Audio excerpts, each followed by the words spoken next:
So in 2005, Thomas Friedman came out from the New York Times, had the book called World is Flat. And that he particularly talks about globalization at that point of time, and talks about how the playing field is being made level in a commercial setting all across the board.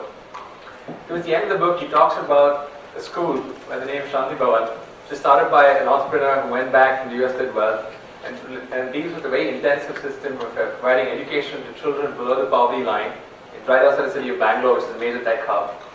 The children in this school come from backgrounds with probably physical abuse, sexual abuse back home. And for the first time after spending some time there, you see kids at a very young age who are exposed to a safe environment with intensive education, see the transfer of power of what happens. Very quickly, in the right kind of situation, they become unafraid to ask questions, unafraid to pursue the curiosity, unafraid to make mistakes along the learning process.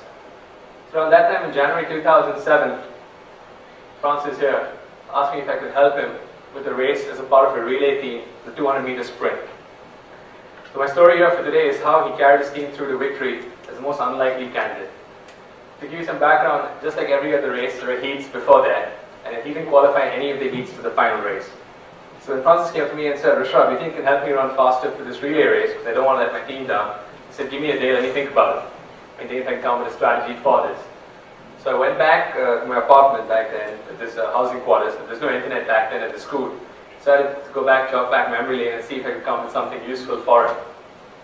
So my own experience with running around fast has been pretty dismal, because every time in school we ran in the heats, I always got on the first heat, and I always tried to fight not to get out at the bottom of the pile. Second experience, the only thing we were fit for doing was basically in India in this heat of the summer, we had this ex-Indian Army instructor who would make us do these mass drills, this brutal heat, and I get out of that using my asthma trump card as well.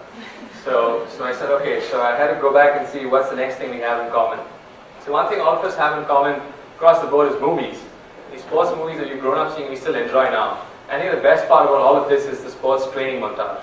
You watch Rocky, you can become boxers. So you watch running movies like Chariots of Fire, and Prefontaine, we can all become runners. So that night I made notes of what I can do.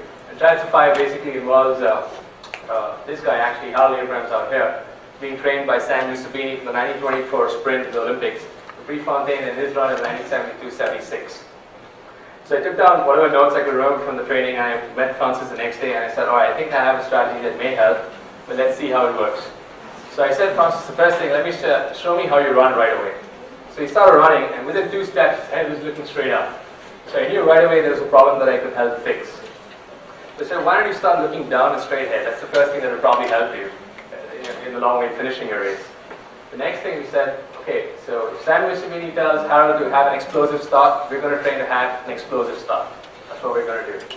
Next thing, Sam Musabini has Harold go walking with his legs going straight up, and then walking slowly, jogging constantly. I said, that's what we're going to do for the next couple of weeks. And then pre-Fontaine, we learned how to time our run. So he said, you don't want to go all out right in the beginning. I figured out he also had asthma right along the way. They said, you're going to explode in the beginning, maintain a good 70 to 80% speed, and hopefully you have enough fuel towards the end to make it across the finish line. The last thing we said was, I said, you want to finish chest up. In case of the photo finish problem, I said, you're at least going to cover that. But this was 2007. This was before Usain Bolt, alright? So I didn't have that data point.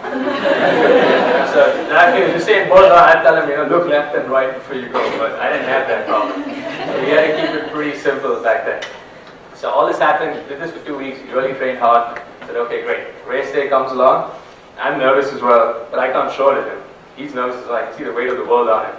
So I try to avoid all these fantastic movie speeches. This race is what you're going to remember for the rest of your life. Live this life in this 100 meters.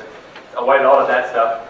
And I said, all right, Francis, shook hands with him. Good luck. I'm sure you'll do well. Just make sure you stretch.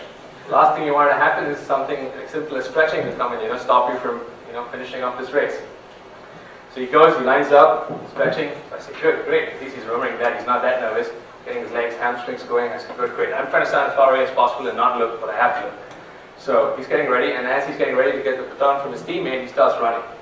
And then the next 30 meters, his teammates, who already finished the race, are running with him yelling, Francis, put your head down, Francis, put your head down. In an effort not to get him to this. That's the most fundamental piece of advice. They asked me what they can do to help. I said, just do that, you can probably get it.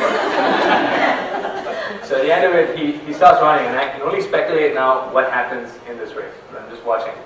So I'm hoping for the first time in his life he's in tunnel vision mode, not looking anywhere else, which is a good thing, we try to avoid that. And then as he's running, the music from Trials of Fire starts playing in my mind.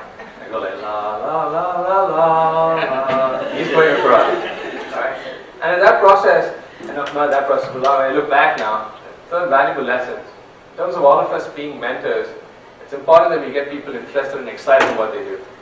More importantly, we don't want them to walk the same path that we walk, or walk a defined path.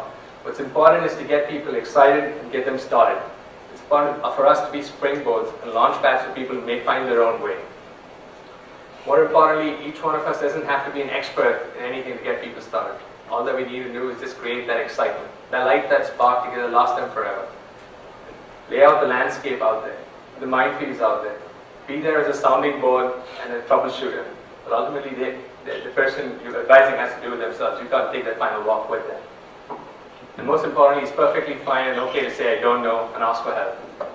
Francis, that day, ran the race, carried his team through, was mobbed and cheered at the end. And I'm fortunate to be here to share a story with you today.